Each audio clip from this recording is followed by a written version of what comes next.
Okay, Assalamualaikum. So untuk video ni saya akan tunjukkan macam mana kalau kita nak buat live dengan affiliate. Okay. So yang pertama, kita kena like dulu produk yang kita nak buat affiliate tu. Contoh, katakanlah untuk sekarang ni, kita pergi kepada Mi dekat bawah ni, tekan Mi. Lepas tu pergi kepada affiliate program. Okay, tekan affiliate program. Lepas tu ni view untuk orang yang dah daftar lah. Kalau belum daftar dulu, masukkan nombor account semua tu dan masuk IC tak silap, dan ikut je step by step. Dan ini adalah dashboard kalau bila dah daftar. So untuk contoh kali ni, katakanlah nak buat untuk produk My Focus, search produk tu dekat atas ni. Okay, katakanlah saya search yang dah ada ni, saya search Edutrition.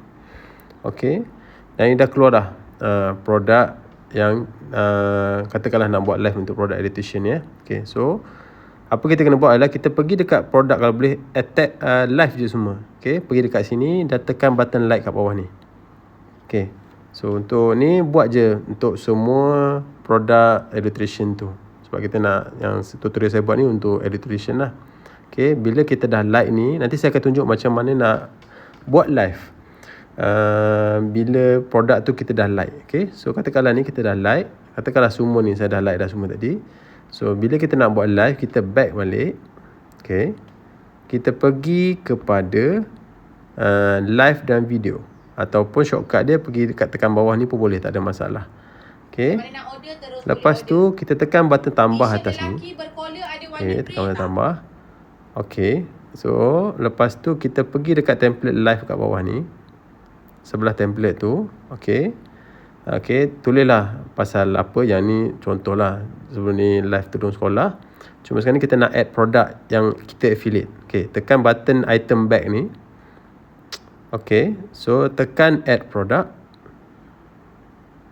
Okay, dah keluar dah. Pasal tak, produk yang kita like tadi dia akan keluar dekat my likes. Okay, so boleh select je produk tu. Contohlah nak buat live untuk dua produk ni, saya add produk ni. Okay, now produk tu dah boleh ready untuk kita buat live. So seterusnya, keluar daripada sini, dah ada dua item dekat sini. So kita tekan saja go live dan kita akan terus live. Okay, semudah saja. Itu sahaja tutorial untuk buat live menggunakan produk affiliate.